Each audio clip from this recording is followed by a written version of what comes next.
Saatnya meraih mimpimu, arahkan pandangan ke depan, Tuhan kan menuntunmu. Sadarilah masa berganti, tantangan kan kita hadapi, bergandeng tangan untuk negeri, era kita menanti berseri.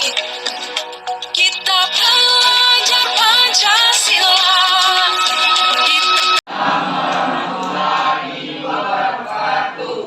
Selamat pagi anak-anak ibu semuanya. Pagi ibu. Nah, gimana kabarnya anak ibu semuanya? Terima kasih. Nah, sebelum kita mulai kegiatan pelajaran, mari kita dulu berdoa, mengucapkan syukur kepada Allah ya. Nah, ketua kelas minta tolong ibu pimpin doanya nak. Ya. Siap. Berdoa mulai.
Terima kasih Bu Ustazah sama Hafiz. Nah, untuk selanjutnya kegiatan kita untuk memulai pelajaran, kita akan membuat keyakinan kelas ya, supaya kelas kita menjadi kelas yang aman, indah dan nyaman. Nah, kepada ibu nanti ibu bagikan kertas. Nanti silakan anak ibu tulis apa ide-ide untuk keyakinan kelas. Saya mulai dari sini.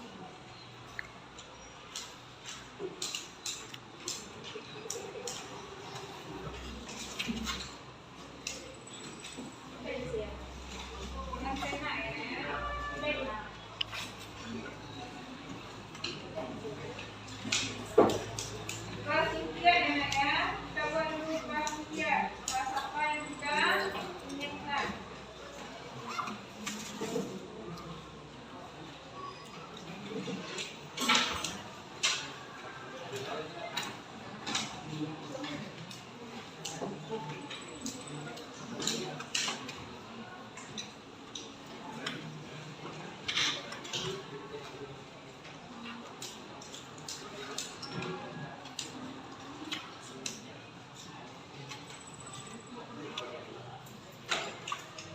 Ya, bagi yang udah dapat, silakan yang ditulis.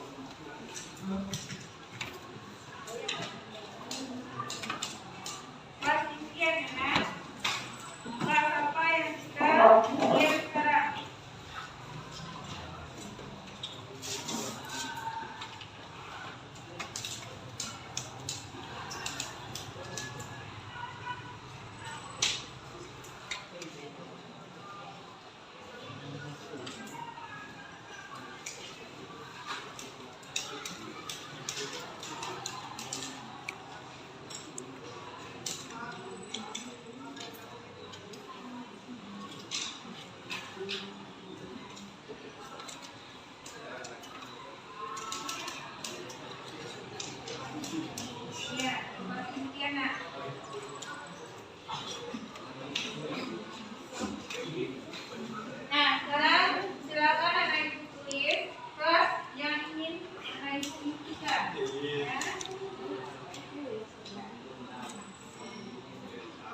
kelas ujian. Kami menginginkan kelas yang kompak, tenang, dan bersih. Ya, bagus. Kita harus kelas yang kompak, tenang, dan bersih.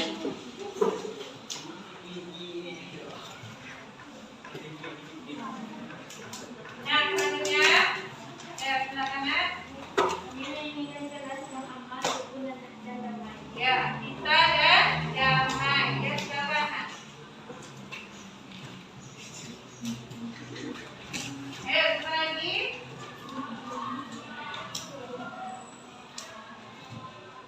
Ya, selanjutnya, Anak Ibu.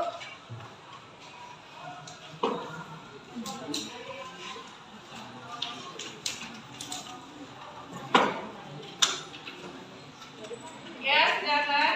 Lagi Anak Ibu. Nah, untuk ini tempatkan semuanya ke depan. Boleh ya? Silakan akan kasih satu biar ya. Ya.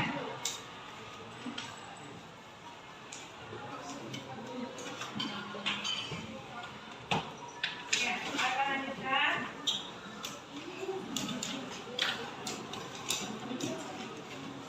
Oke.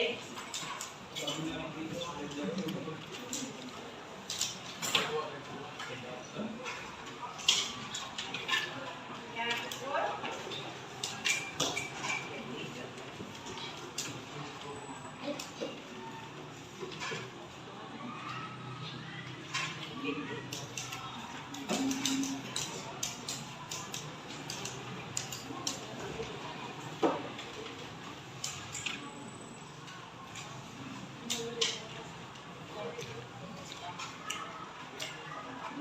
Ya, lagi.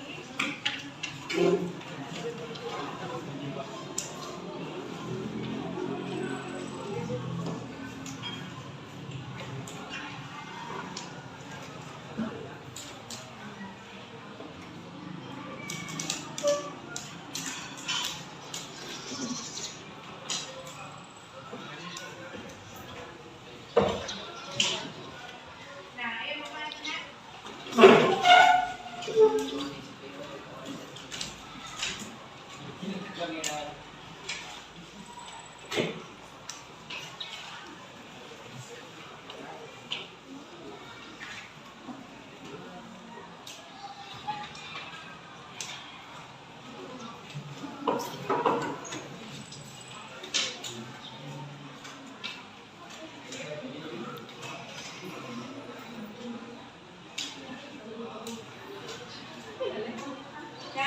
ya. Lanjut ya.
Terima kasih anak-anak ibu sudah menuliskan kelas yang diinginkan. Itu idenya, kelas yang aman, tentram, kemudian suasana yang kompak selalu, kemudian disiplin ya, kelas yang bersih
akan terwujud dengan adanya keyakinan ya.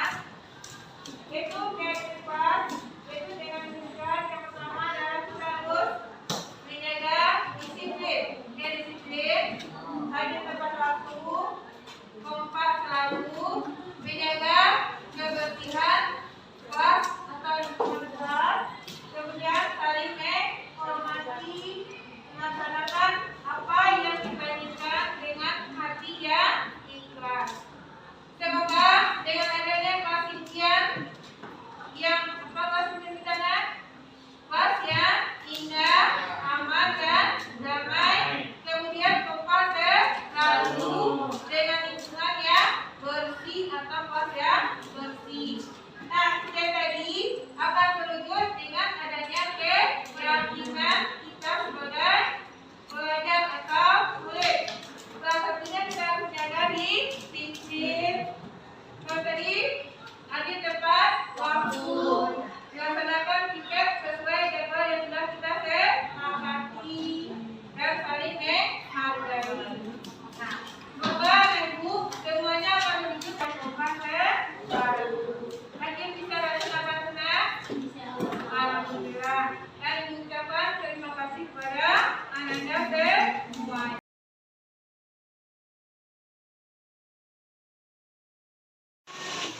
Assalamualaikum warahmatullahi wabarakatuh. Waalaikumsalam warahmatullahi wabarakatuh. Bismillahirrahmanirrahim. Alhamdulillah.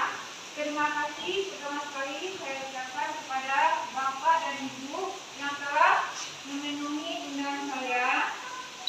Dalam rangka sosialisasi budaya positif, di mana ilmunya yang saya dapat selama mengikuti pendidikan calon guru pemula angkatan 4. Nah, pertama sekali saya akan perkenalkan diri.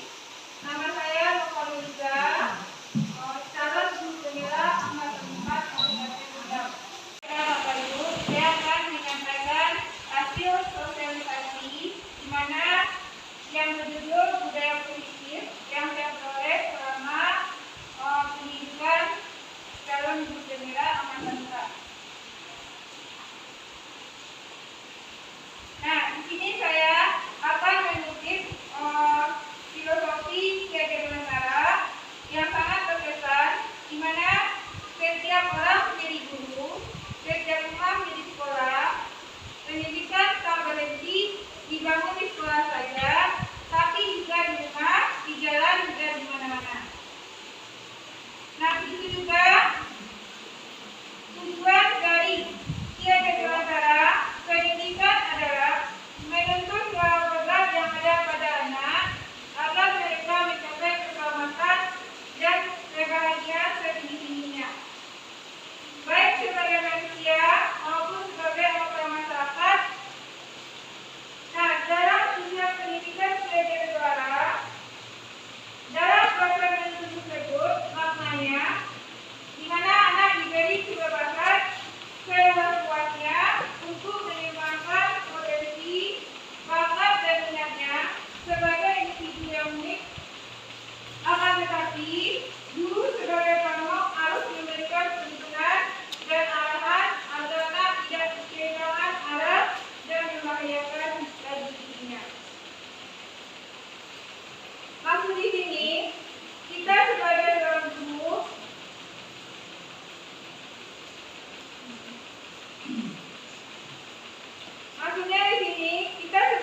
guru menuntut berbagai keanekaragaman keunikan potensi yang ada pada anak sesuai dengan bakat dan minat yang dia miliki, sehingga dia berkembang sebagai pelajar yang berdasarkan profil Pancasila. Dan begitu juga untuk menjadikan sekolah sebagai rumah yang aman, nyaman dan bermakna bagi murid diperlukan budaya positif sekolah. Nah, budaya positif ini akan terwujud tidak lepas dari nilai-nilai dasar guru penggerak, ya, di mana nilai dari guru penggerak yang dapat kita ketahui yang pertama mandiri, yang kedua kreatif,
pelajaran. Nah, menuntut murid untuk meyakini nilai kebaikan dalam kondisi yang berpihak pada murid yang bahagia dan menyenangkan. Nah, dalam menerapkan budaya positif, peran guru penggerak adalah sebagai agen transformasi pendidikan yang berpihak pada murid, mampu berkolaborasi bersama komponen keluarga sekolah. Nah, untuk menunjukkan budaya positif, sekolah langkah pertama yang akan kita lakukan yaitu membuat kesepakatan kelas atau keyakinan kelas di mana mengandung nilai-nilai kebaikan.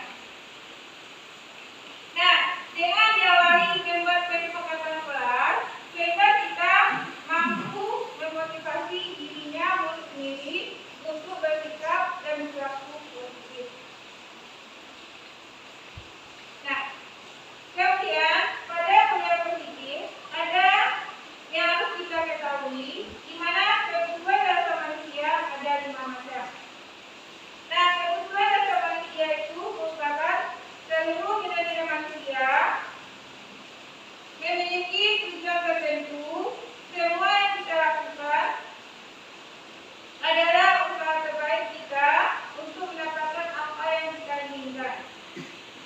Ketika kita mendapatkan apa yang kita inginkan, sebetulnya saat itu kita sedang memenuhi satu atau lebih dari satu kebutuhan dasar kita. Nah, di mana kebutuhan yang kita berarti itu ada terbagi beberapa poin. Yang pertama, cinta dan kasih sayang. Ya, Bapak Ibu, dalam kehidupan sehari-hari, kalau tidak ada cinta dan kasih sayang, semuanya tidak akan terwujud. Ya. Kemudian kebebasan. Di sini kebebasan sesuai dengan berkarakter yang baik. Kemudian kesenangan, dan yang terakhir adalah kekuatan. Apapun yang kita lakukan dalam memenuhi kebutuhan tanpa kekuatan semuanya tidak akan terwujud. Jadi semuanya saling berkaitan satu sama lain. Kemudian yang berikut yang kita ketahui, di mana ada 5 posisi kontrol bagi seorang guru dalam menerapkan kontrol baik itu guru, orang tua maupun atasan dalam melaksanakan kontrolnya. Yang pertama, penghukum. Dan yang kedua, membuat orang merasa bersalah. Ketiga, teman. 4, monitor atau pemantau. Dan yang terakhir, manajer. Nah, baiklah Bapak Ibu, saya akan mencoba menjelaskan satu persatu dari 5 buah posisi kontrol tadi yang diterapkan oleh seorang guru dalam melaksanakan kontrol. Yang pertama yaitu penghukum. Nah, di sini kita sebagai seorang guru, penghukum bisa menggunakan hukuman fisik maupun verbal. Mungkin Bapak Ibu tahu apa itu hukuman fisik atau verbal, bisa dengan kekerasan, menendang, atau menghukum, mencubit. Kalau dengan verbal misalnya dengan ucapan yang kasar, ya, misalnya maaf, akal dan sebagainya. Kemudian orang-orang yang menyalami posisi penghukum senantiasa mengatakan bahwa sekolah memiliki sistem atau alat yang dapat lebih menekan murid lebih dari dalam lagi. Apa contoh? Orang-orang atau seorang guru yang menerapkan posisi penghukum atau berkata, misalnya ada siswanya yang tidak mematuhi peraturan, misalnya melanggar atau tidak tepat mengukur tugas, dia bilang, patuhi aturan saya atau awas, ya, nanti kamu akan saya hukum, ya, dengan nada yang lebih kasar. Mungkin saya kurang tepat memperhatikannya. Kemudian bisa jadi mungkin anak itu kita semuanya punya kemampuan yang unik. Nah, tentu tidak semuanya kita melakukan tugas dengan tepat waktu. Nah, banyak kesalahan, tapi seorang itu karena anak ini salah terus, dia bilang, kamu selalu salah saya. Apa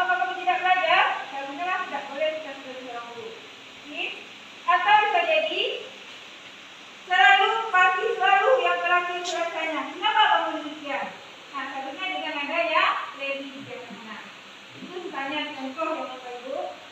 Nah, guru seperti ini senantiasa percaya hanya satu cara agar pembelajaran berhasil, yaitu cara dia sendiri. Ya, menurut cara dia sendiri. Nah, yang kedua, ada posisi kontrol yang kedua, di mana membuat orang merasa bersalah. Jadi dengan sendirinya, anak yang melakukan kesalahan, dengan sendirinya dia telah menyadari apa yang dia buat tanpa kita memberikan hukuman. Nah, pada posisi ini, biasanya guru bersuara lebih lembut. Membuat orang merasa bersalah akan menggunakan keheningan. Keheningan yang membuat orang lain merasa tidak nyaman. Bersalah, maksudnya orang tadi dengan dia tegur, tidak nyaman dia mendengar kesalahan dia sendiri. Kemudian, merasa tidak nyaman, rendah diri. Contoh kata yang dikeluarkan dengan lembut akan tetapi seperti jika ada anak kita yang berbuat salah, tidak seperti yang pertama. Misalnya, ibu sangat kecewa sekali dengan kamu anak. Kenapa kamu demikian? Atau seorang bapak menegur. Berapa kali bapak harus memberitahu kamu ya? Atau bisa juga, gimana coba? Kalau orang tua kamu berbuat begini. Nah, di posisi ini, murid akan memiliki penilaian diri yang buruk tentang diri mereka, diri dia sendiri, karena dia telah melakukan kesalahan. Murid akan merasa tidak berharga dan telah mengecewakan orang-orang yang dia sayangi. Dengan sendirinya, insya Allah mudah-mudahan dia bisa berubah. Kemudian, yang ketiga, kita mengajak murid tadi yang melakukan kesalahan dengan sebagai teman, ya, menanggung dia sebagai teman.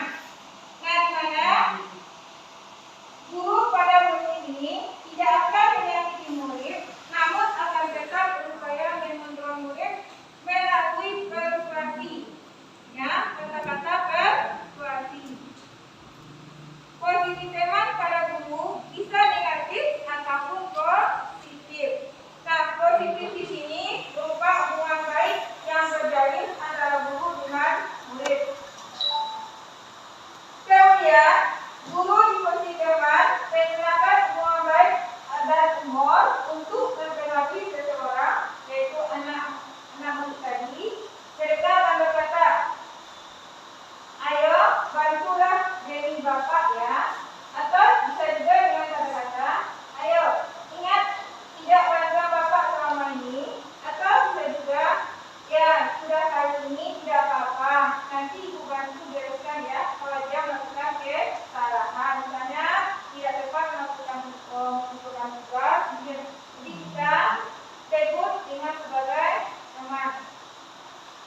Hal negatif dari posisi teman adalah jika suatu saat guru tersebut tidak memangku murid-murid akan kecewa dan berkata, saya pikir bapak ibu teman saya, atau mungkin murid merasa dikecewakan dan tidak mau lagi berusaha. Hal lain yang mungkin timbul adalah murid hanya akan bertindak untuk guru tertentu dan tidak untuk guru lain. Murid akan tergantung pada guru tersebut. Jadi semuanya ada sisi positif dan sisi negatif. Kemudian yang keempat, yaitu monitor atau pemantau. Di mana sini memonitor berarti mengawasi. Pada saat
manajer ke murid. Nah, pada posisi terakhir, manajer itu merupakan posisi mentor di mana guru berbuat sesuatu dengan murid, mempersilahkan murid mempertanggungjawabkan perilakunya, mendukung murid agar dapat menemukan solusi atas permasalahan yang dia lakukan sendiri. Nah, pada posisi manajer telah memiliki keterampilan di posisi teman maupun pemantau. Dengan demikian, bisa jadi di waktu-waktu tertentu kembali kedua posisi tersebut diperlukan. Namun, bila kita menginginkan murid-murid kita menjadi manusia yang merdeka, mandiri dan bertanggung jawab, maka kita perlu mengacu kepada restitusi dalam melaksanakan 5 posisi kontrol tersebut. Nah, di mana di manajer murid-murid juga diajar menganalisis kebutuhan dirinya maupun kebutuhan orang lain.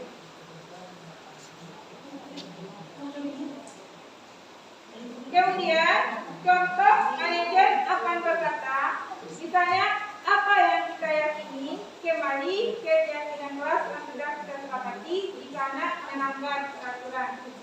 Kemudian, apakah kamu meyakininya?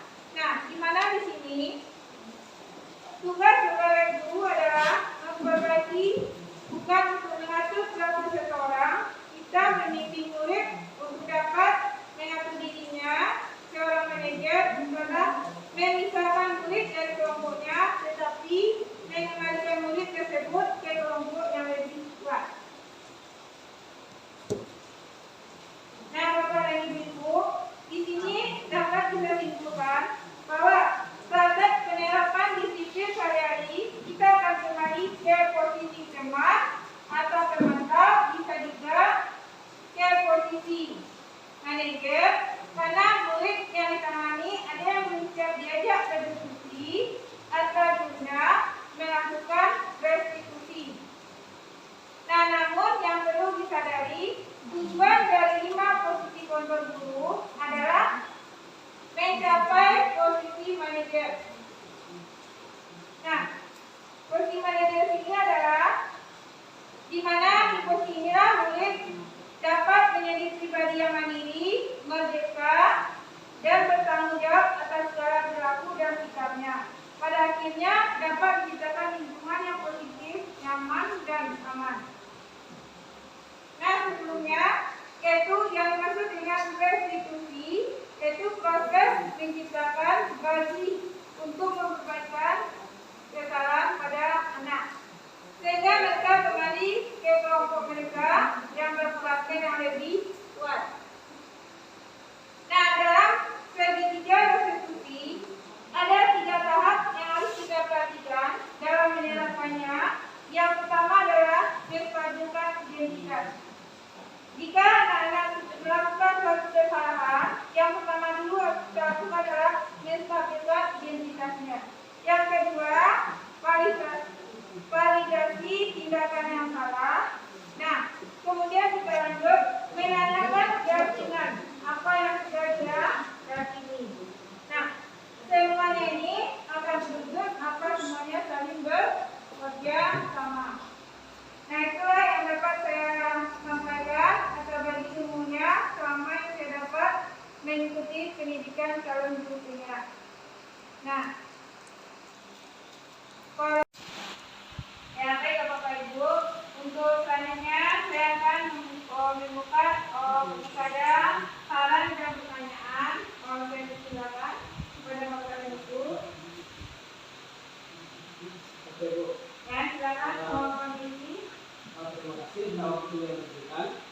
Di sini, Bu, kami yang mendengarkan tadi ingin mendengarkan seperti apa Ibu pengalaman Ibu dalam rangka menyelesaikan permasalahan anak. Mungkin mereka bermasalah dalam belajar, mungkin mereka usil dengan teman-teman mereka. Nah, seperti apa pengalaman Ibu yang pernah dilaksanakan? Terima kasih kepada Nanti. Baik, saya akan menjawabnya. Jika anak tadi bermasalah waktu saya mengajar, yang pertama anak tadi saya panggil dulu, ya. Setelah saya panggil,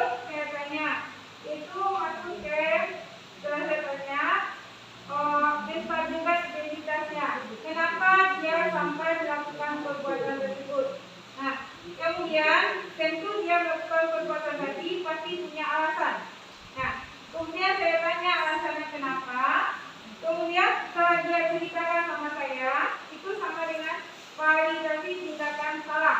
Nah, sesudah tahu dia kesalahan dia ceritakan sama saya, misalnya kenapa dia selalu tidak tepat waktu mengumpulkan tugas, itu ada alasan tertentu berkenaan tersebut. Sudah selesai, baru saya menanyakan keyakinan, karena sebelum masuk pembelajaran pertama kali, saya sudah membuat keyakinan pada anak tadi. Nah, kemudian saya tanya kembali, apakah anak itu sudah melaksanakan keyakinan kesepakatan kelas yang kita kemarin kita sepakati, kemudian dia menyadari dengan dirinya, dan dia akhirnya menyadari dan tidak akan mengulangi lagi. Jadi intinya di situ kita harus berverifikasi dulu tindakan salah yang mereka lakukan, dan baru kita memberikan Validasi tindakan yang salah, kemudian menanyakan keyakinan yang sudah kita sepakati bersama sebelum pembelajaran dimulai. Jadi dia nanti kembali lagi kebenarannya dengan lebih kuat lagi. Ya, di mana Bapak Ibu ada masukan atau alamat? Bapak Ibu ada lagi yang mau beri masukan atau saran? Atau pertanyaan? Saya persilakan. Ya, saya persilakan sama Ibu Suci. Terima kasih atas kesempatan yang diberikan. Di sini tadi Ibu menjelaskan tentang adanya segitiga restitusi. Tolong dijelaskan apa tujuan penyusunan segitiga restitusi. Terima kasih, saya ucapkan sama Ibu Suci.